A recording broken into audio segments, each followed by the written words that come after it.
آپ گوگل پر سرچ کریں نا کہ سب سے زیادہ کون سا مذہب دنیا میں بڑھ رہا ہے، کون سا مذہب سب سے زیادہ تیزی سے پھیل رہا ہے نا پوری دنیا میں، تو آپ کو نظر آئے گا اسلام۔ کون سا مذہب بھائی؟ اسلام۔ کون سا مذہب؟ اسلام۔ اس لیے کہ اسلام جیسا عظیم دین اور مذہب کوئی اور ہو ہی نہیں سکتا۔ جو امن اسلام میں ہے، جو سکون اسلام میں ہے، جو برابری اسلام میں ہے، جو مساوات اسلام میں ہے، جو حقوق اسلام میں ہے۔ آج بہت ساری تنظیمیں بنی ہوئی ہیں، مزدوروں کے حقوق، خواتین کے حقوق، اور جناب مدر ڈے بنا کر ماؤں کے حقوق، فادر ڈے بنا کر باپ اور والدین کے حقوق، اور پتہ نہیں کون کون سے حقوق۔ میرے بھائیوں، خدا را اگر آپ خواتین ہو تب بھی، آپ والدین ہو تب بھی، آپ بچے ہو تب بھی، آپ مزدور ہو تب بھی، آپ جس بھی شعبہ سے تعلق رکھتے ہو، آؤ میرے حضور کے دروازے پر۔ بسم اللہ الرحمن الرحیم۔ وقال اللہ تبارک و تعالی فی کلامہ المجید والفرقان الحمید۔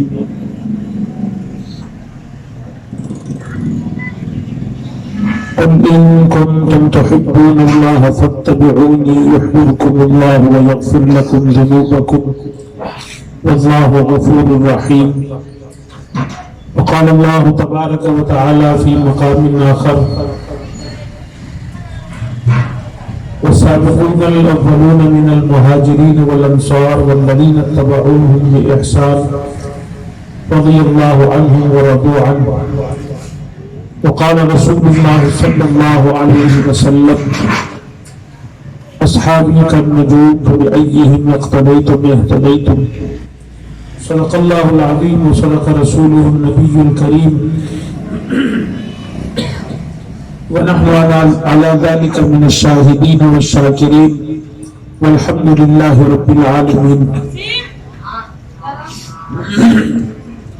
میرے واجب الاحترام، قابل صد احترام میرے بھائیوں، دوستوں اور عزیزوں، اور پس پردہ گھروں میں میری آواز سماعت فرمانے والی میری ماں بہنوں، آج ہمارے بہت ہی محترم مولانا فہد صاحب کے مرحوم چچا بلال حسین صدیقی صاحب مرحوم کی ایصال ثواب کے لیے اس تقریب کا انعقاد کیا گیا ہے۔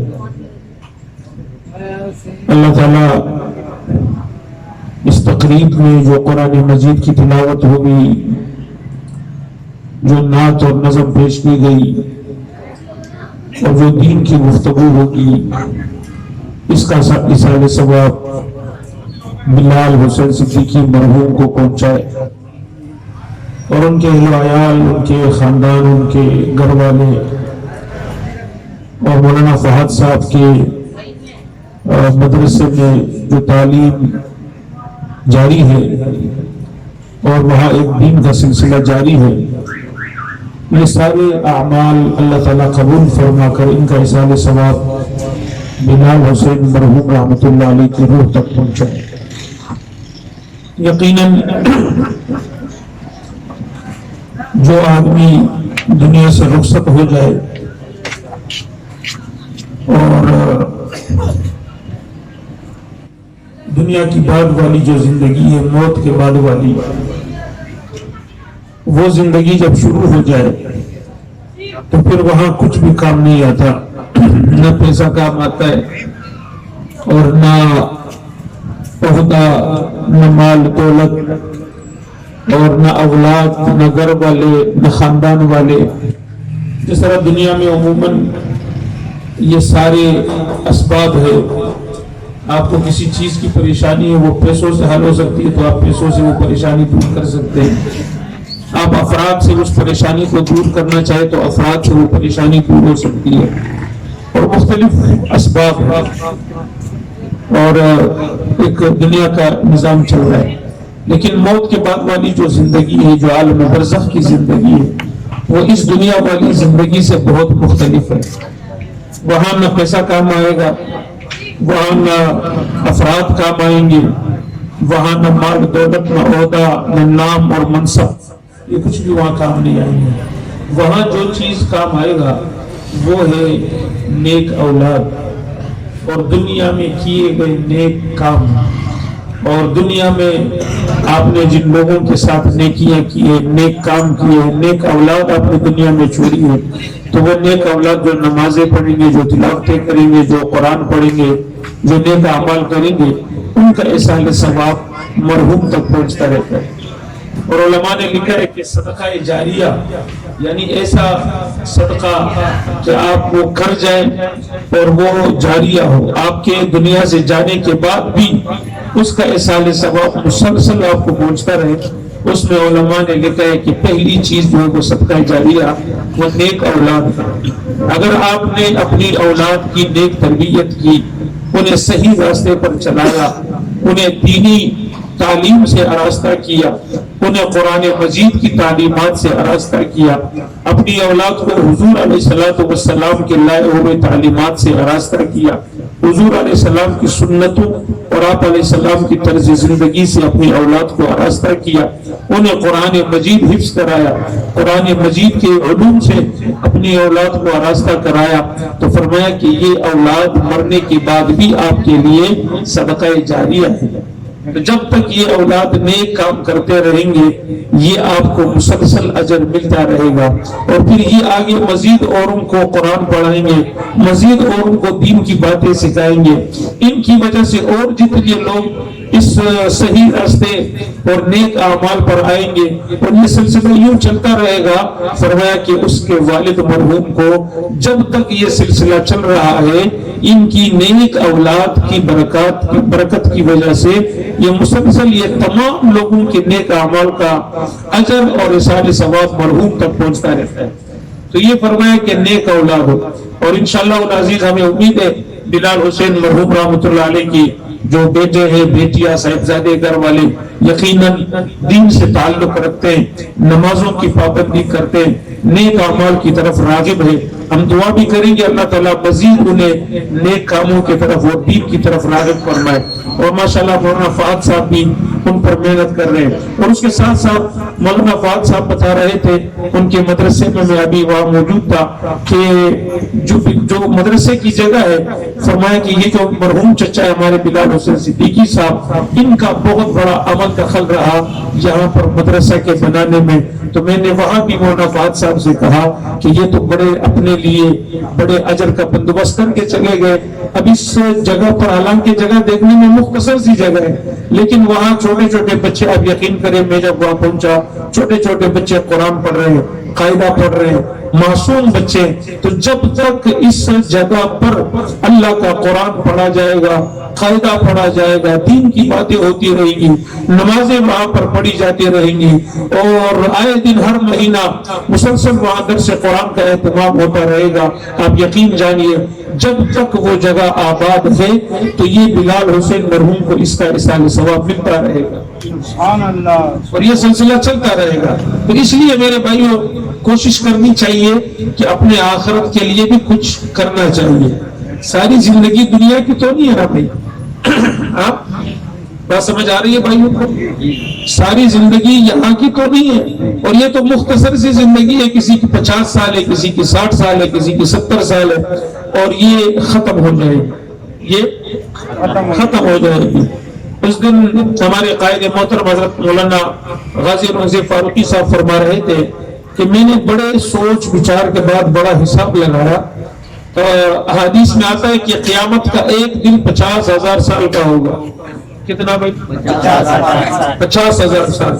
تو فرمایا کہ جب میں نے حساب لگایا کہ 50,000 سال کا ایک دن ہوگا، تو اگر یہاں دنیا میں ہماری زندگی 100 سال ہو جائے، کتنی سال؟ 100 سال ہماری یہاں کی زندگی ہو، دنیا میں ہم 100 سال جیے، اور وہاں کا دن ایک دن 50,000 سال کا ہے، تو اس مناسبت سے فرمایا اگر ہماری زندگی کو اس دن کے حساب سے دیکھا جائے تو 18 سیکنڈ کی بنتی ہے۔ کتنی؟ 18 سیکنڈ کی۔ اور آج کل تو 100 سال کی عمر تک پہنچتا ہی کوئی نہیں ہے، کوئی 50 سال، کوئی 60 سال، کوئی تو اس حساب سے تقریباً کوئی 6-7 سیکنڈ بنتے ہیں ٹوٹل ہماری زندگی.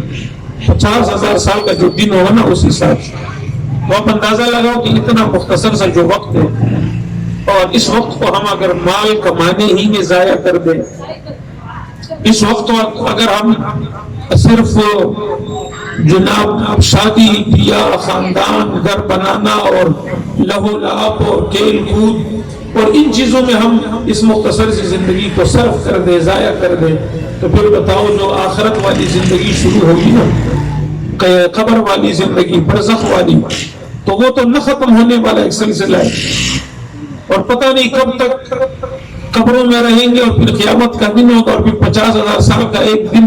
تو میرے بھائیوں اس حساب سے یہ زندگی بھائی بہت مختصر ہے. اس لیے ہمیں آخرت کی بھی فکر کرنی چاہیے، اور زیادہ فکر ہمیں آخرت کی ہونی چاہیے، زیادہ فکر ہمیں آخرت کی ہونی چاہیے، اپنے آخرت کو سنوارنا چاہیے.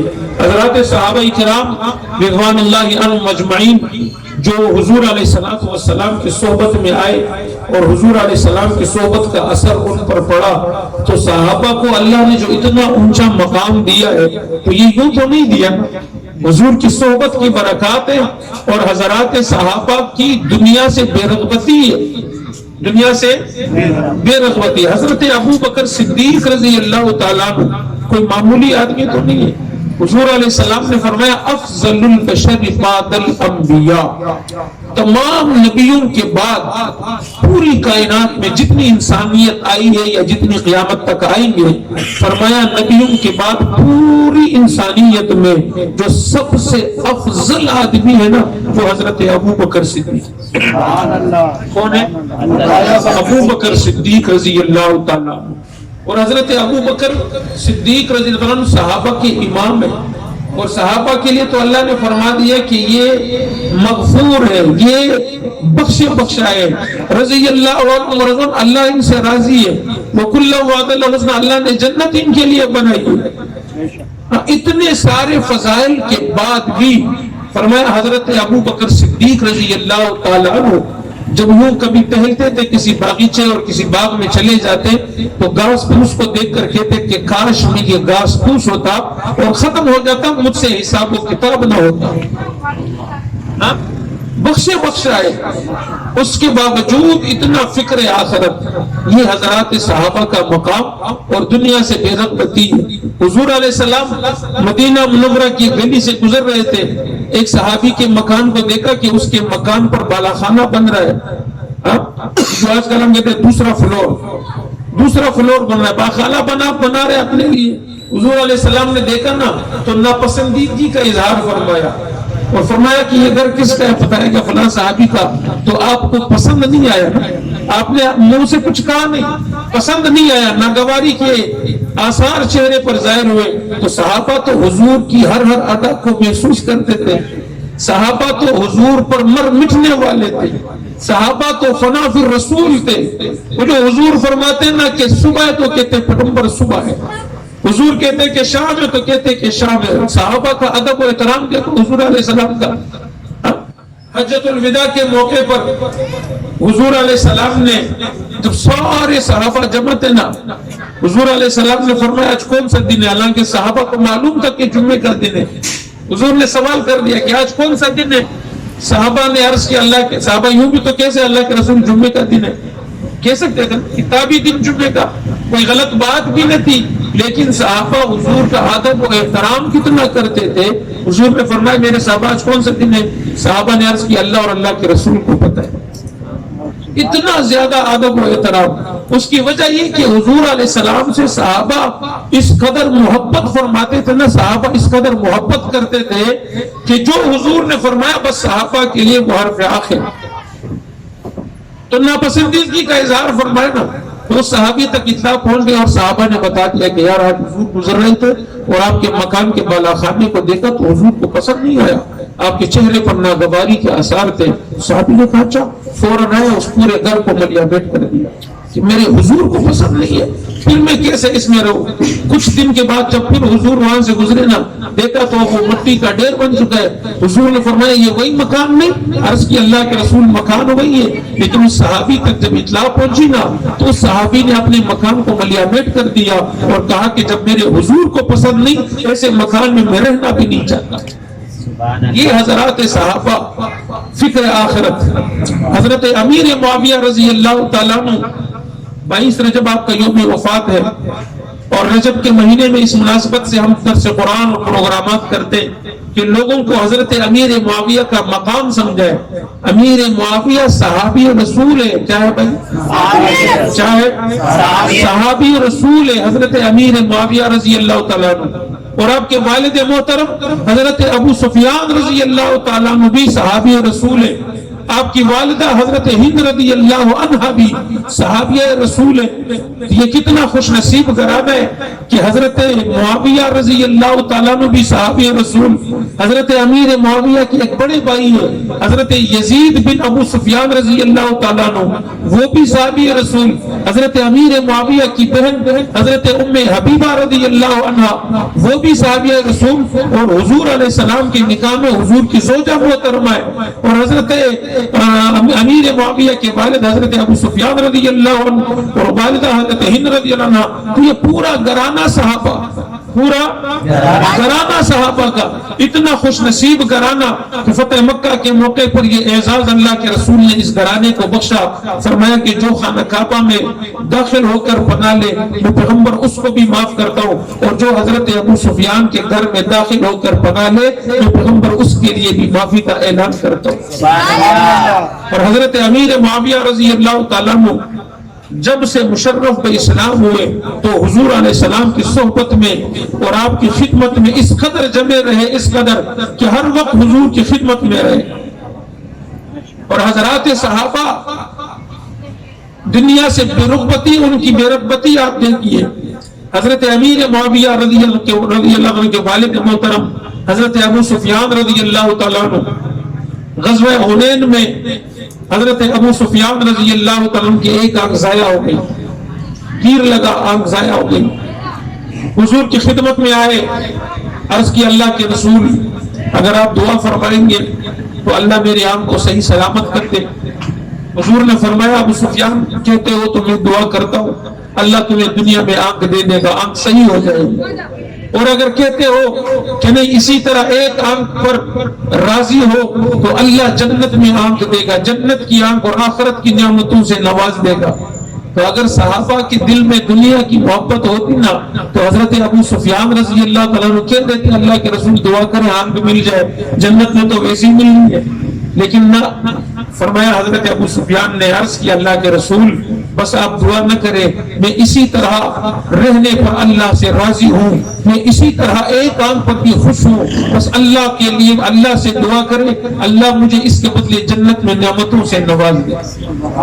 یہ حضرات صحابہ کرام رضوان اللہ عنہم اجمعین کی دنیا سے بے رغبتی اور فکر آخرت اور حضور علیہ السلام کی تعلیمات کو اپنانا اور حضور علیہ السلام کے طریقوں کو اپنانا، حضور علیہ السلام کی سنتوں کو اپنانا اور حضور علیہ السلام سے اس قدر محبت کرنا، اس قدر محبت کرنا کہ دنیا میں کوئی اور مثال نہیں ملتی۔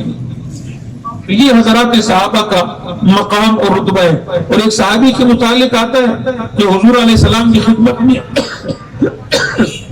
حاضر ہوئے، سونے کی حرمت کا حکم آ گیا کہ مرد کے لیے سونا حرام ہے، تو غلطی سے گھر میں بیٹھے ہوئے تھے، سونے کی انگوٹھی وہ انہوں نے اپنی انگلی میں پہن لی اور چل دیے مسجد نبی کی طرف۔ جب حضور علیہ السلام سے مصافحہ فرمانے لگے، حضور نے جب دیکھا نا تو ہاتھ میں سونے کی انگوٹھی ہے، آپ نے رخ پھیر لیا، اس صحابی سے مصافحہ نہیں فرمایا۔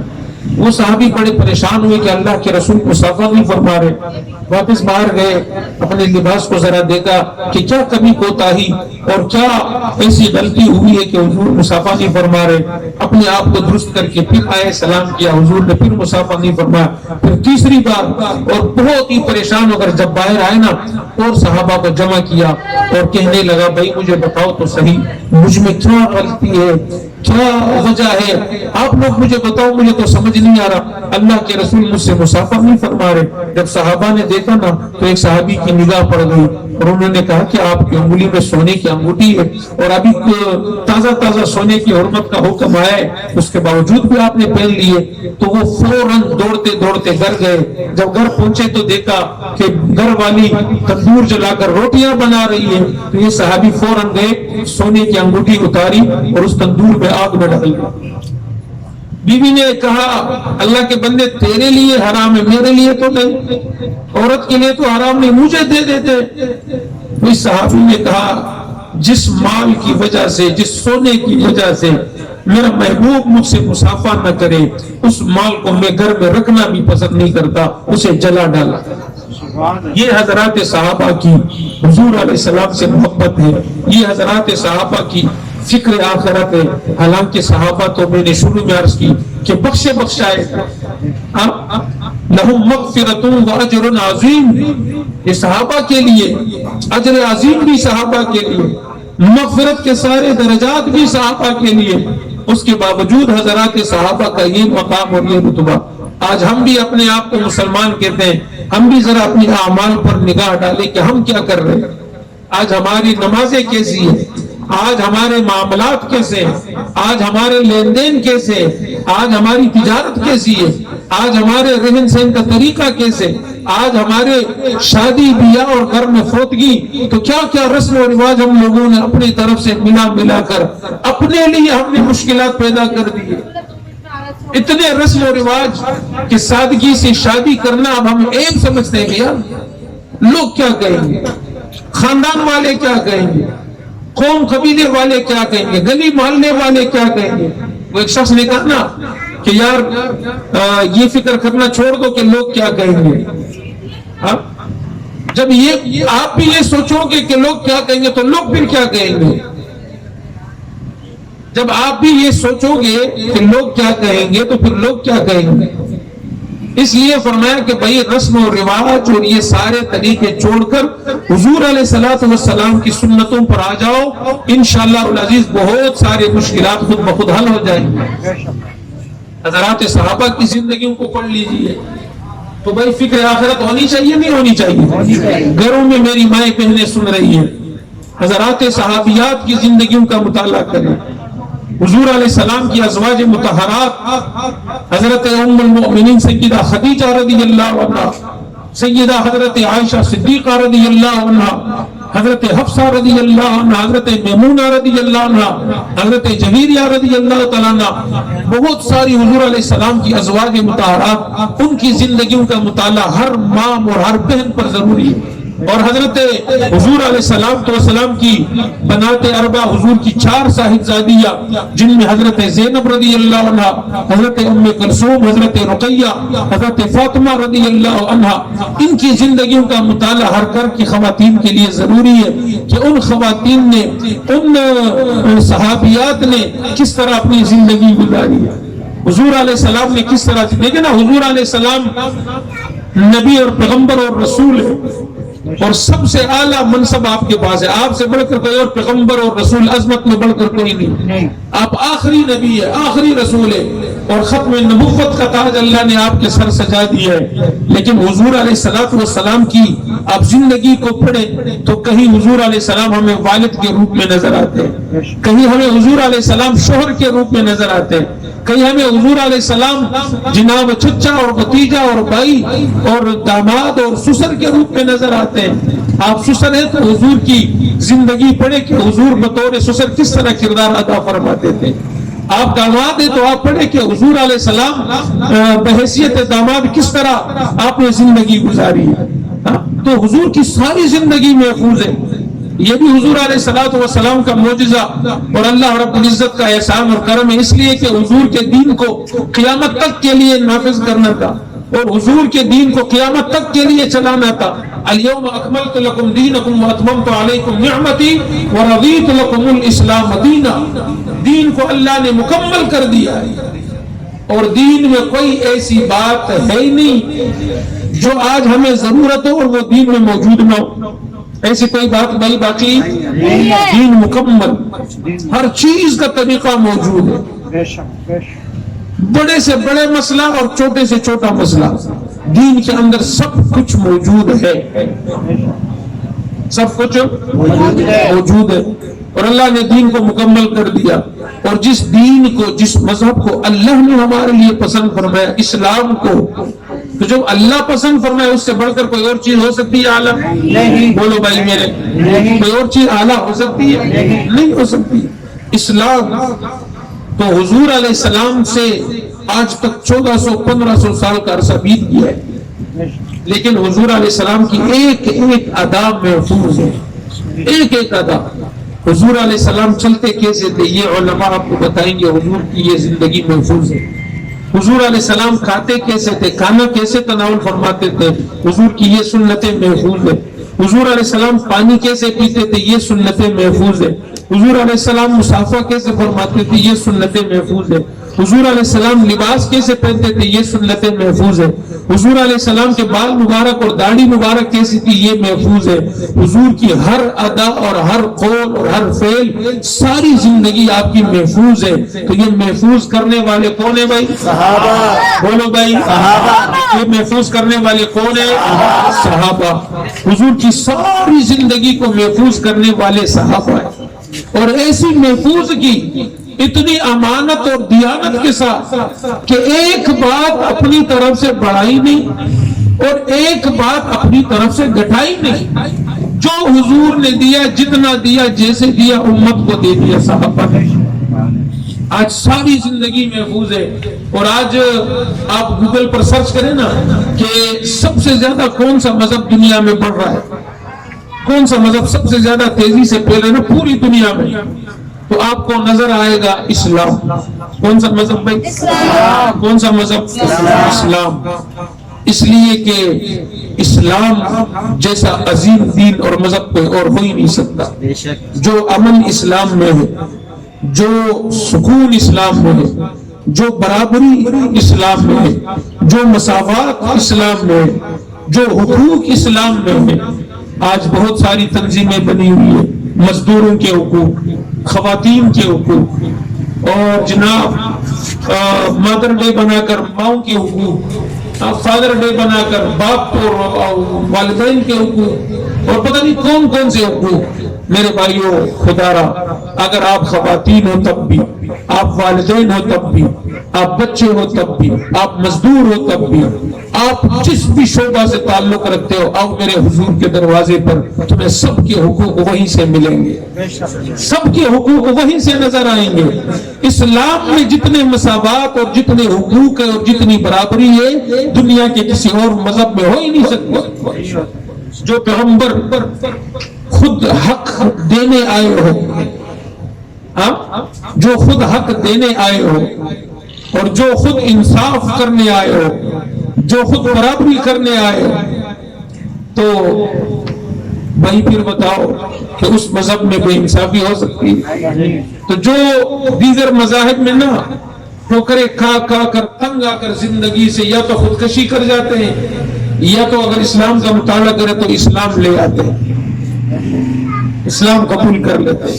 تو سب سے زیادہ اس وقت جو دنیا میں مذہب پھیل رہا ہے وہ اسلام پھیل رہا ہے، اور اسلام جو آج پھیل رہا ہے اور پھیلتا رہے گا، اور قیامت تک اسلام زندہ رہے گا، قیامت تک اسلام تابندہ رہے گا، اور کرۂ ارض پر کوئی ایسا خطہ نہیں بچے گا جہاں پر اسلام نہ پہنچ جائے۔ یہ میرے صحابہ کا صدقہ ہے، یہ صحابہ کا صدقہ ہے۔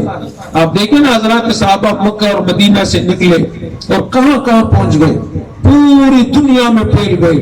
اور سیدنا حضرت امیر معاویہ رضی اللہ تعالی عنہ نے فرمایا کہ 64,66,000 مربع میل پر اسلام کو نافذ کیا ہے۔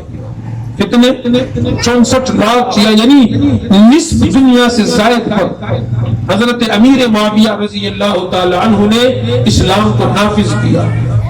اور حضرت امیر معاویہ رضی اللہ عنہ کا اعزاز اور آپ کی عظمت سب سے پہلی تو یہ کہ آپ صحابی رسول ہیں۔ کیا ہے بھائی؟ صحابی رسول۔ آپ تک تو نہیں گئے بھائی، وقت زیادہ تو لیا نہیں میں نے۔ سب سے بڑا اعزاز اور آپ کا منصب اور مقام کیا ہے بھائی؟ آپ صحابی رسول ہیں.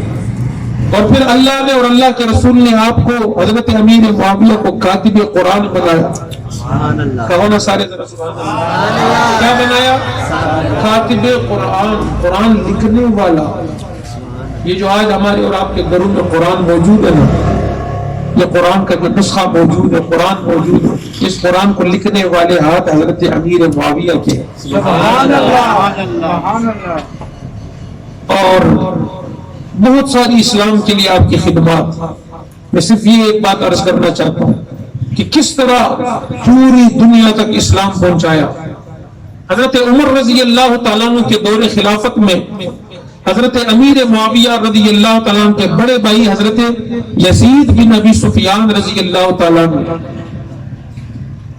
جو شام کے گورنر تھے، ان کا انتقال ہوا تو ایک شخص نے قاصد بن کر حضرت امیر المؤمنین حضرت عمر ابن خطاب رضی اللہ تعالیٰ عنہ تک یہ پیغام پہنچایا کہ شام کے گورنر حضرت یزید بن ابو سفیان رضی اللہ تعالیٰ عنہ کا انتقال ہو چکا ہے. حضرت عمر رضی اللہ تعالیٰ عنہ نے اسی وقت اس قاصد کو فرمایا کہ جاؤ اور میرا یہ پیغام جا کر ملک شام کو اور شام کے لوگوں کو پہنچاؤ کہ اس کی جگہ پر اگلا نیا گورنر میں نے امیر المؤمنین حضرت عمر نے سیدنا حضرت امیر معاویہ رضی اللہ تعالیٰ عنہ کو منتخب کر دیا. تو آپ کے والد حضرت ابو سفیان رضی اللہ تعالیٰ عنہ کو پتہ چلا تو حضرت عمر سے عرض کیا امیر المؤمنین میرے ایک بیٹے کا انتقال ہوا تو آپ نے اس کی جگہ پر اس کے دوسرے بھائی کو گورنر بنا دیا، کسی اور کو بنا دیتے. تو حضرت عمر رضی اللہ تعالیٰ فرمایا کہ جو کمالات اور خوبیاں میں نے امیر معاویہ میں دیکھی ہیں نا، پورے شام میں نہیں بلکہ پورے اہل عرب میں کسی اور میں مجھے وہ خوبیاں نظر نہیں آ رہی. یہ اہل ہے. تو حضرت عمر نے رضی اللہ تعالیٰ عنہ نے حضرت امیر معاویہ کو گورنر بنایا اور آپ نے دور فاروقی میں اسلام کے لیے خدمات کرتے رہے اور علاقے در علاقے فتح کرتے رہے اور ایک شہر انتہا کیا کہ جو جس کے 1,00,000 سپاہی اور کئی ہزار اس کے دروازے اور بہت بڑا قلعہ نما ایک عظیم شہر تھا قسطنطنیہ کا، جو کئی عرصے سے تقریباً کئی سالوں سے اس کا محاصرہ کیے ہوئے تھے صحابہ، وہ فتح نہیں ہو رہا تھا. حضرت عمر رضی اللہ تعالیٰ عنہ نے حضرت امیر معاویہ کو حکم دیا کہ جاؤ اس فوج کی سپہ سالاری خود کرو اور اس شہر کو فتح کرو. حضرت امیر معاویہ جب وہاں پہنچے اور اپنے جنگی کمالات اور اپنے ذہن اور اپنی جنگی اور مارکی جو آپ کے جو کمالات تھے ان کو برے کار لاتے ہوئے کچھ ہی دنوں میں اس پورے شہر کو فتح کرنے والے حضرت امیر معاویہ تھے رضی اللہ تعالیٰ. تو آپ نے امیر المؤمنین حضرت عمر کو خط لکھا کہ آپ مجھے اجازت دے میں افریقہ کے جنگلات کو کاٹ کر ان کے درختوں سے میں جہاز اور بحری بیڑا بنا کر سمندر پار جو دنیا آباد ہے ان تک رب کا کلام اور پیغمبر کا لایا ہوا دین اور رب کا کلام اور پیغام پہنچانا چاہتا ہوں. حضرت عمر نے ابھی اجازت نہیں دی، فرمایا ابھی ہم یہ زمینی جنگوں میں مصروف ہے، کہیں توجہ اس طرف نہ ہو جائے اور یہاں پر کوئی خرابی نہ ہو جائے. تو آپ نے حالات کے تقاضے کو مد نظر رکھتے ہوئے اجازت نہیں دی. جب حضرت عمر اس دنیا سے رخصت ہوئے، حضرت عثمان غنی رضی اللہ تعالیٰ عنہ وقت کے امیر المؤمنین اور خلیفہ منتخب ہوئے تو پھر حضرت امیر معاویہ کی خدمات جاری رہی اسلام کے لیے. آپ نے حضرت عثمان غنی سے اجازت طلب کی تو حضرت عثمان غنی نے اجازت دے دی. حضرت امیر معاویہ رضی اللہ تعالیٰ عنہ نے اپنی 40,000 فوج کو افریقہ کے جنگلات پر معمور کر دیا اور تقریباً 300 کلومیٹر یا اس سے بھی کئی بڑے رقبے پر جو بڑے بڑے درخت تھے ان سب کو کٹوا کر ان کی لکڑیاں بنا کر بہت بڑے بڑے بحری بیڑے بنائے اور کشتیاں بنائی اور پورے علاقے میں یہ منادی کرا دی کہ جو قرآن کا حافظ آؤ. تقریباً 7,000 قرآن کے حافظ جمع کیے اور ان جہازوں کشتیوں میں بٹھا کر اس بحری بیڑے پر بٹھا کر سمندروں کے سینے کو چیرتے ہوئے یہ صحابہ، یہ قرآن کے حافظ، یہ حضرت امیر معاویہ کا لشکر سمندر پار دنیا میں جا پہنچا. آج سمندر پار پوری دنیا میں جہاں جہاں رب کا کلام پڑھا جا رہا ہے، جہاں جہاں پیغمبر کی تعلیمات نافذ ہیں، جہاں جہاں مسجد مدرسہ قال اللہ قال رسول کی صدائیں ہیں، رب کعبہ کی قسم یہ ساری حضرت امیر معاویہ کی خدمت ہے۔ کئی جزیروں میں رب کا قرآن پہنچایا، کئی علاقوں کو فتح کرتے کرتے رب کا قرآن پہنچاتے رہے، دین کا پیغام پہنچاتے رہے۔ اور جب خود آپ حضرت حسن رضی اللہ تعالیٰ عنہ نے حضرت علی رضی اللہ تعالیٰ کی شہادت کے بعد جب آپ کے بڑے بیٹے حضرت حسن رضی اللہ تعالیٰ عنہ خلیفہ بنے، 6 مہینے بعد حضرت حسن اور حضرت حسین رضی اللہ عنہما نے یہ خلافت حضرت امیر معاویہ رضی اللہ تعالیٰ کے حوالے کر کے خود حضرت امیر معاویہ کے ہاتھ پر بیٹھ کر کے حضرات حسنین نے حضرت امیر معاویہ کو اپنا امام تسلیم کیا، خلیفہ تسلیم کیا، اور جناب اسی طرح اپنا حکمران تسلیم کیا اور اس کے ہاتھ پر بیٹھ کر ڈالی۔ اور اسی طرح اس دن سے حضرت امیر معاویہ رضی اللہ تعالیٰ عنہ 19 سال تک تنے تنہا 64,66,000 مربع میل پر خلیفہ اور حکمران اور امیر المؤمنین رہے۔ آپ کی دور خلافت میں بہت بڑے بڑے کارنامے ہوئے۔ الغرض حضرت امیر معاویہ کی پوری زندگی پڑھ لی جائے تو ساری زندگی یا تو حضور کی صحبت میں گزری، حضور کی محبت میں گزری، یا دین اسلام کی خدمات میں گزری، ساری زندگی۔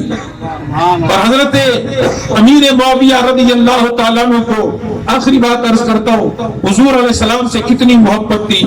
آپ کو پتہ چلا کہ ایک صحابی کے پاس حضور کی چادر ہے، حضور کی چادر مبارک ہے، تو حضرت امیر معاویہ رضی اللہ تعالیٰ عنہ وقت کا حکمران ہونے کے باوجود خود چل کر اس صحابی کے گھر پر گئے اور ان سے کہا کہ مجھے حضور سے اتنی محبت ہے کہ جس کا اندازہ نہیں، میں بیان نہیں کر سکتا، میری ایک خواہش ہے یہ حضور کی چادر مجھے دے دے، حضور کی چادر مجھے دے دے۔ اس کے لیے اگر تجھے میری پوری حکمرانی بھی چاہیے نا اس چادر کی قیمت میں پوری حکمرانی اور سلطنت تجھے دینے کو تیار ہوں، لیکن یہ چادر مجھے دے۔ اس صحابی نے حضرت امیر معاویہ کو ہدیہ کر دی۔ حضرت امیر معاویہ کے پاس حضور علیہ السلام کے بال مبارک جب عمرہ کے موقع پر یہ اعزاز بھی اللہ کے رسول نے حضرت امیر معاویہ کو سونپا، فرمایا معاویہ آؤ میرے بال کاٹو، میرے ناخن کاٹو۔ حضور کے بال کاٹنے والے حضرت امیر معاویہ، حضور کے ناخن کاٹنے والے حضرت امیر معاویہ، اور محبت دیکھو بال کاٹے۔ آج کوئی کہے نا کہ مجھے اپنے پیر سے اس قدر محبت ہے، جتنے بھی محبت ہو جائے نا، اگر پیر تھوک دے نا زمین پر کوئی مرید چاٹتا نہیں ہے، چاٹتا ہے؟ بولو یار، کوئی ایسا پیر ہے دنیا میں کہ مرید کہے پیر صاحب میرے ہاتھ پر تھوک دو میں چاٹنا چاہتا ہوں؟ ہے کوئی؟ رب کعبہ کی قسم یہ کمال بھی اللہ نے حضور کو دیا۔ حضور تھوکتے، تھوک مبارک جب گرانا چاہتے تو صحابہ فوراً ہاتھ کو چہرے آگے کر لیتے اور اپنے چہروں پر ملنا سعادت سمجھتے۔ حضور وضو فرماتے تو صحابہ یہ پانی کے چینٹے نیچے نہیں گرنے دیتے، یہ صحابہ جمع ہوتے، کوئی ہاتھوں میں لے رہا ہے، کوئی چہرے پہ لے رہا ہے، اپنے جسموں پہ مل رہے ہیں۔ کتنے خوش نصیب تھے صحابہ کہ حضور کے جسم اطہر سے لگنے والا پانی وہ صحابہ اپنے ہاتھوں پر لے رہے، اپنے چہروں پر مل رہے۔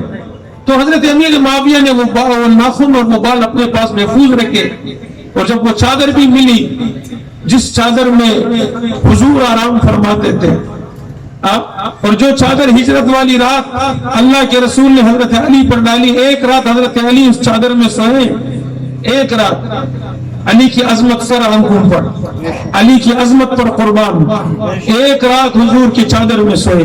حضرت امیر معاویہ نے وصیت کر دی جب میرا انتقال ہو مجھے غسل دینے کے بعد، کفن دینے کے بعد پھر یہ میرے لاش پر حضور کی چادر ڈال دینا، میری آنکھوں میں حضور کے ناخن رکھ دینا، میرے ہونٹوں پر حضور کے بال رکھ دینا۔ کل قیامت کے دن میں اس انداز میں قبر سے اٹھنا چاہتا ہوں کہ مجھ پر حضور کی چادر ہو، میری آنکھوں پر حضور کے ناخن مبارک ہو، اور میرے ہونٹوں پر حضور کے بال مبارک ہو۔ کتنا عرصہ بیت گیا حضرت امیر معاویہ کے انتقال کو، کتنے خوش نصیب ہیں، صدیاں بیت گئی، امیر معاویہ حضور کے چادر میں آرام فرما رہے ہیں، صدیاں بیت گئی، حضور کے چادر میں آرام فرما رہے ہیں۔ اسی لیے تو پیغمبر نے فرمایا تھا نا کہ معاویہ جب قیامت کے دن سارے مردے قبروں سے اٹھیں گے نا، جب تو بھی اپنے قبر سے اٹھے گا تیرے جسم پر نور ایمان کی چادر ہوگی۔ کس نے فرمایا یہ؟ حضور نے، حضرت امیر معاویہ رضی اللہ تعالیٰ عنہ کے لیے۔ تو میرے بھائیوں، کامیابی اسی میں ہے کہ ہم حضور کی زندگی کو فالو کریں، حضور کی زندگی کو اپنائیں، حضور کی زندگی پر ہم اپنی ساری زندگی گزاریں۔ رجب کے مہینے میں بدعات بھی شروع ہو گئی ہے۔ ایک تو یہ شب معراج کی بدعت کہ بھائی شب معراج، رجب کی 27ویں شب کو یہ شب معراج کہتے ہیں، اور اپنی طرف سے بہت ساری عبادات اس انداز میں، نماز پڑھو، یوں کرو یوں کرو۔ بھائی یہ بالکل بدعت ہے، شب معراج کا بالکل کوئی تعلق نہیں ہے، کیونکہ معراج کا شب متعین ہی نہیں ہے۔ حضور علیہ السلام نے جب معراج پر تشریف لے گئے رجب کے مہینے میں، لیکن شب کوئی معلوم ہو، کوئی شب متعین نہیں ہے۔ تو شب معراج منانا یا کسی شب کو شب معراج کا نام دے کر اپنی طرف سے نوافل پڑھنا، عبادات کرنا، اس دن کے ساتھ مختص کر کے، اس کا یہ مطلب نہیں کہ آپ رات کو نفل نہ پڑھے، تلاوت نہ کریں، نا، آپ کے لیے ہر رات باعث خیر و برکت ہے۔ جس رات میں آپ نے اللہ کو راضی کر لیا، جس رات میں آپ نے اللہ کی رضا کے لیے 2 رکعت نفل پڑھ لیا، جس رات میں آپ نے اللہ کی رضا کے لیے 1 سپارہ یا آدھا سپارہ قرآن پڑھ لیا، بس وہ رات آپ کے لیے باعث خیر و برکت ہے۔ تو اس لیے کسی شب کو متعین کرنا اپنی طرف سے کہ حضور کی زندگی میں اس کا کوئی مثال نہ ہو، صحابہ کی زندگی میں کوئی مثال نہ ہو اس کا، تو فرمایا کہ یہ دین میں جائز نہیں ہے۔ اسی طرح پھر 27ویں رجب کے دن کا روزہ، کہتے ہیں کہ بھائی شب معراج گزری ہے، رات جاگ کر گزاری عبادت میں، تو اگلا دن روزہ رکھیں گے اور یوں ثواب ملے گا، اجر۔ بھائی عام دنوں میں روزہ رکھو، لیکن دن کو مختص کر کے کہ اس دن رکھنا بڑا افضل ہے، یہ فرمایا کہ دین کا اس سے کوئی تعلق نہیں ہے۔ حضرت عمر رضی اللہ تعالیٰ کو جب پتا چلا نا آپ کے دور خلافت میں کہ کچھ لوگوں نے اس بات کو بڑا جناب پھیلا دیا کہ 27ویں رجب کا روزہ رکھو، آپ کو پتا چلا تو آپ غصے میں آئے، فوراً گھر سے نکلے اور لوگوں کو پکڑ کر فرمایا کھانا کھاؤ، پانی پیو، اپنے سامنے کھلاتے پلاتے اور لوگوں کو بتاتے کہ 27 رجب کا روزہ جو تم لوگوں نے اپنی طرف سے شروع کیا ہے، حضور اور حضرت ابو بکر کی زندگی سے اس کی مثال نہیں ملتی۔ تو سب کے روزے توڑوائے، صحابہ تھے تو ہی بھائی قاطع بدعت تھے نا، صحابہ تو بدعت کی جڑ ختم کرنے والے۔ تو یہ بھی ایک بدعت ہے کہ بھائی شب معراج اور 27ویں رجب کا روزہ، تو میں نے عرض کر دی بھای عام دنوں میں روزے رکھو، جمعرات کا روزہ رکھو سنت ہے، پیر کا روزہ رکھو یہ حضور کی سنت ہے، ٹھیک ہے بھائی۔ تو یہ بھی بدعت ہے۔ اسی طرح ایک اور بدعت، بغض حضرت امیر معاویہ میں دین کے دشمنوں نے یہ شروع کر دی، کونڈے ڈالتے ہیں 22 رجب کو اور کہتے ہیں کہ امام جعفر صادق رحمۃ اللہ علیہ کی یوم ولادت ہے، اس خوشی میں ہم کونڈے ڈالتے ہیں، اور پھر لوگوں کو بلاتے ہیں، بڑے اہتمام سے کھلاتے ہیں، اور بہت ساری اپنی طرف سے انہوں نے فضائل بیان کیے کہ جب جس دن 22 رجب کو کونڈے ڈالنے ہونا اور اس پہ کھانا ہو تو اس دن گوشت نہیں کرتا کھانا، اور صاف ستھرا لباس پہن کر آنا، نہا کر دھو کر آنا، اور اس سے آپ کی زندگی میں برکتیں آئیں گی، مال میں برکتیں آئیں گی۔ امام جعفر صادق رحمۃ اللہ علیہ کی ولادت کی برکت سے فرمایا کہ بھائی سب سے پہلی بات تو یہ ہے کہ دنیا میں کوئی یہ ثابت کر دے کہ امام جعفر صادق رحمۃ اللہ علیہ رجب کے مہینے ہی میں پیدا ہوئے تو جو جرمانہ ہم دینے کو تیار۔ امام جعفر صادق رحمۃ اللہ علیہ کا رجب کے مہینے سے کوئی تعلق ہی نہیں ہے، نہ آپ کی ولادت رجب میں ہے، نہ آپ کا یوم وفات رجب میں، یہ من گڑت اپنی طرف سے، اور بہت سارے ہمارے سنی بھائی بھی اس چیز کا شکار ہوتے جا رہے ہیں اور وہ سمجھتے ہیں کہ یہ عبادت ہے، اس لیے کہ ہمارے بھائی علماء سے دور ہے، علماء سے پوچھتے نہیں ہیں۔ جب آپ کو کوئی بھی مسئلہ اس طرح کا درپیش آئے فوراً اپنے علماء سے رجوع کریں، ان سے پوچھیں هل يستوي الذين يعلمون والذين لا يعلمون۔ اللہ کے قرآن نے فرما دیا کہ علم والے اور وہ جو بغیر علم کے وہ دونوں برابر نہیں ہیں۔ آپ کو کوئی مسئلہ پیش آئے فَاسْأَلُوا أَهْلَ الذِّكْرِ إِن كُنتُمْ لَا تَعْلَمُونَ، آپ علماء سے پوچھیں کہ بھئی یہ باتیں میں نے سنی ہے، اس کی حقیقت کیا ہے؟ ٹھیک ہے بھائی انشاءاللہ۔ تو 22 رجب کے کنڈے تو میں نے عرض کی امام جعفر صادق کا اس دن سے کوئی تعلق نہیں ہے، تو یہ کنڈے کیوں ڈالتے ہیں؟ یہ حضرت امیر معاویہ رضی اللہ تعالیٰ عنہ کی وفات کی خوشی میں، نعوذ باللہ، حضرت امیر معاویہ کی وفات پر خوشی مناتے ہیں، اور ان کا نہ اہل بیت سے کوئی تعلق ہے، نہ صحابہ سے کوئی تعلق ہے، نہ دین سے کوئی تعلق ہے، نہ حضور کی زندگی سے ان کو کوئی سروکار، بس ان کا کام دین میں فتنہ ڈالنا ہے۔ اس لیے بھائی ان ساری چیزوں سے دور رہیں گے انشاءاللہ، دین کی طرف راغب ہوں گے انشاءاللہ۔ ایک بار پھر بلال حسین صدیقی مرحوم رحمۃ اللہ علیہ کے لیے دعا کر دیں کہ اللہ تعالیٰ اس تقریب کا جو بھی اس تقریب میں تلاوت کی گئی، نظم اور نعت پڑھے گئے، دین کی گفتگو ہوئی، یا اللہ ان سب کا ایصال ثواب بلال حسین صدیقی مرحوم کی روح تک پہنچا، اور اللہ تعالیٰ ان کی کامل مغفرت فرمائے۔ اللہ تعالیٰ ہم سب کو موت سے پہلے موت کی تیاری کرنے کی توفیق نصیب فرمائے۔ وآخر دعوانا ان الحمدللہ رب العالمین۔